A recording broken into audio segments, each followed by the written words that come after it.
in whether you are the right kind of crazy or not. On the one hand, everyone around Mima has every reason to exploit her mental state if it's turning out profitable performances.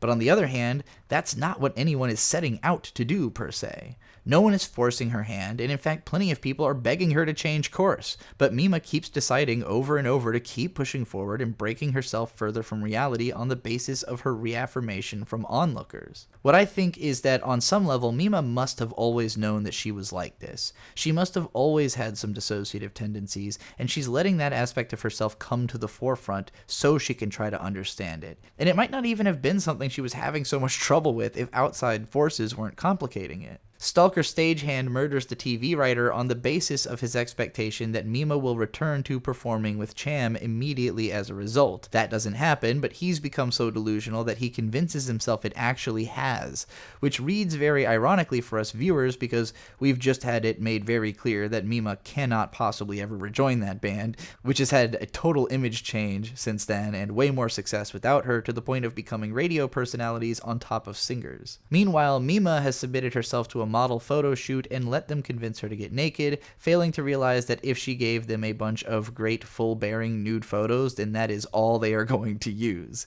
It's worth noting that the other girls in Cham joke behind her back about her that she probably will show literally everything. And while they're clearly mocking her, you can also tell in their tone and in the result that they are totally serious and correct to think that, because that's what Mima did. It's interesting that the two people who were closest to Mima before the start of this career are the ones least surprised by the way that she's been developing since leaving the group. They're like, yeah, we knew she was like this. When the Stalker stagehand sees the magazines, he goes around trying to buy up all of them before anyone else can see, presumably hoping to rescue his idol's long-gone purity. Faced by evidence that Mima can't possibly be who he thinks she is, he is driven only further into denial by the manipulations that he's getting through what seems like Mima's valid email. These emails are both the biggest red herring and also the biggest smoking gun about who's really causing all the mischief in this film. If you were accepting the idea that Mima could have mentally broken after the trauma of performing the rape scene in the same way that the character she's performing in the show has done, then you could be suspicious that she somehow is orchestrating her own torture